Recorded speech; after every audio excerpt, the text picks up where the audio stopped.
laisser faire la nature. Hein. C'est pas la peine d'aller mettre des produits qui vont polluer après votre jardin, où les animaux, les insectes, tout ça vont subir les conséquences. Donc laissez la nature se faire. Faut juste l'aider un petit peu en mettant du compost qui permet d'améliorer les fleurs, améliorer les légumes, mais ne pas mettre de produits dans votre jardin. C'est mieux. Donc un jardin sain, ça marche. On peut bah, il n'est pas vraiment sain, puisqu'on est quand même en région parisienne, on est à 70 km de Paris. Je pense qu'on a encore la pollution, on a quand même des grandes routes à 15 km, on a des avions qui passent au-dessus, on n'est pas vraiment sain. Mais bon, on est quand même plus sain que je pense qu'à Paris ou que dans des jardins qui sont traités beaucoup par les jardiniers, quoi. Faut savoir que les jardiniers, c'est eux qui polluent le plus, puisque c'est eux qui utilisent les plus les produits insecticides, herbicides, etc. Alors qu'ici, dans ce jardin-là, il n'y a rien du tout. Ni herbicide, ni insecticide. Le seul herbicide que j'utilise, c'est ma binette, donc produit tout à fait naturel.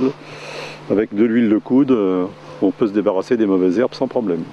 Bon, ce qu'il faut, c'est y être régulièrement, parce que c'est comme le nettoyage dans la maison. Si vous ne revenez pas régulièrement dans votre jardin de faire enlever les mauvaises herbes avec la binette, bah, ils vont se multiplier, ils vont se ressemer plus loin, donc vous en aurez de plus en plus, quoi. Donc le fait d'y être régulièrement, 1 ou 2 fois par semaine, 3 fois par semaine, 4 fois, ça dépend des moments de l'année, permet d'éviter les mauvaises herbes. Vous n'êtes pas obligé de mettre des produits.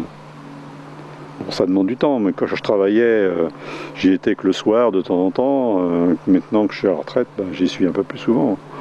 C'est pour ça que j'ai plus de légumes qu'avant aussi.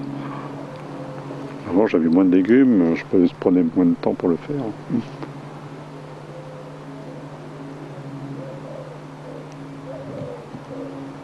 Voilà, c'est le coin fleurs, donc il y a quand même des fleurs. Hein. Les fleurs sont indispensables pour le jardinier, puisque toute la pollinisation des fleurs qui sont dans le jardin se feront grâce aux insectes, hein, et le vent bien sûr, mais surtout les insectes. Donc s'il n'y a pas de fleurs dans votre jardin, ben, vous n'aurez pas beaucoup de légumes, puisque les courgettes, les tomates, tout ça, ça se pollinise par les insectes. Donc les fraises aussi. Donc si vous n'avez pas d'insectes, ben, vous aurez pas si vous n'avez pas de fleurs, vous n'aurez pas d'insectes. Si vous n'avez pas d'insectes, vous n'aurez pas beaucoup de légumes. Et les papillons? Les papillons, bah, c'est pareil, les papillons ils pollinisent les légumes, ils vont sur les légumes aussi. Et puis bah, là, c'est parce qu'il y a des scientifiques au Jardin des Plantes de Paris, des étudiants qui font une recherche pour savoir l'influence du climat sur les papillons, sur les insectes. Donc là, bah, j'ai mis des arbres à papillons, j'ai mis un arbre à papillons qui attire beaucoup les papillons et qui permettent de savoir quelles espèces de papillons sont dans le jardin. Dans mon jardin. Donc jardin qui se trouve à Paris, à l'ouest de Paris, à 70 km à l'ouest de Paris. En fait, tous les insectes, quels qu'ils soient, même les plus petits, sont nécessaires au jardin. Hein. Donc ne pas mettre trop d'insecticides dans votre jardin, ne pas en mettre du tout, c'est encore mieux. Hein.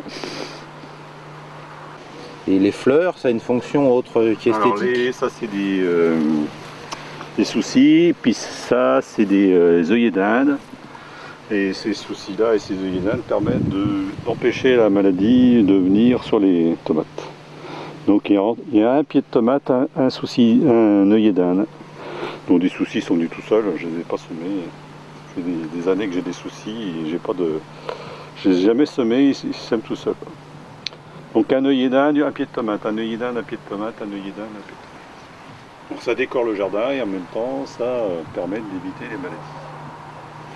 Bon, ça supprime pas tout, il faut quand même que je traite les tomates 2 fois. Là, je les ai traitées 2 fois. Alors, je les ai traitées à la bouillie bordelaise, mais je vais améliorer, je ne vais plus mettre de bouillie bordelaise, je vais mettre du purin de prêle mélangé avec du purin de consoude l'année prochaine. Donc, il n'y aura plus de bouillie bordelaise. Donc, j'ai vu ça dans un article sur les traitements des plantes et des arbres. Les pommiers, c'est pareil, je mettrai mon mélange de prêle et de consoude qui permettra d'éviter les maladies par de champignons. En n'utilisant que des plantes. Que des produits naturels, voilà. Et la prêle, on la trouve dans les terrains sableux, sauvages, c'est une plante sauvage, et la consoude pousse au bord des rivières, au bord des ruisseaux à certains endroits, donc on la trouve naturellement. Mais on peut aussi trouver du purin, c'est ce que je vais faire, moi je vais trouver du purin de prêles et de consoudes que j'achèterai. Ça m'évitera de chercher pendant des jours les prêles et les consoudes. Mais bon, si je peux en faire moi-même, je le ferai moi-même. Et contre les insectes, il n'y a pas trop d'invasion, de massacre? Non. Les limaces. J'ai beaucoup de... Non, les limaces, j'en ai pas énormément, mais là, il a fait un été sec, donc c'est un peu normal. Sinon, qu'est-ce que je fais? Je mets une marc de café, je mets des granulés quand je suis vraiment trop embêté par les limaces, des petits granulés un peu qu'on achète dans le commerce, qui sont apparemment biologiques. Sinon, il y a le système avec des planches. J'ai vu ça sur une vidéo. On peut mettre une planche qui permet d'attirer les limaces la nuit. Et puis le matin, de bonne heure, il faut venir enlever les limaces. Donc ça, c'est une autre solution plus écologique, quoi. Mais bon, comme j'ai pas énormément de limaces, j'en ai pas besoin de trop. À part les salades où il faut un petit peu mettre de temps en temps du marc de café ou des granulés, les autres plantes ne sont pas envahies par les limaces. Il faut dire aussi que j'ai pas mal d'insectes, j'ai des coccinelles pleins qui sont naturellement dans le jardin, j'ai pas mal d'abeilles, comme j'ai pas mal de fleurs, ça fait venir pas mal d'insectes et tout ça, ça participe. J'ai des oiseaux aussi, donc les oiseaux mangent les pucerons, mangent tout ce qui embête un peu le jardinier, quoi.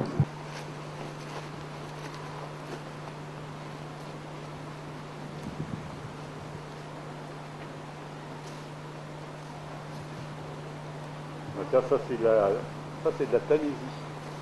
C'est un truc qui permet de faire du purin. La tanésie est une plante sauvage.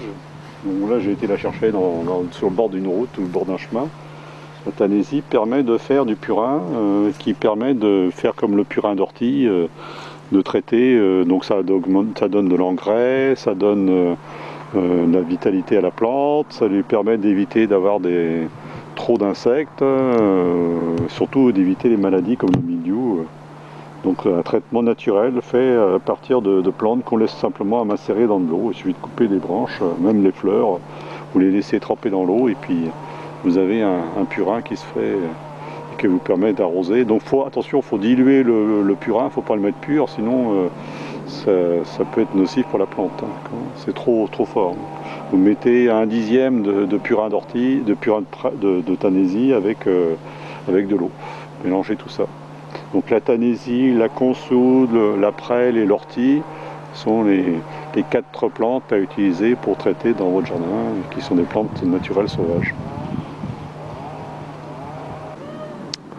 Donc là, avec 400 mètres de jardin, je peux nourrir une famille de 5 personnes pendant un an, pratiquement sans acheter de légumes.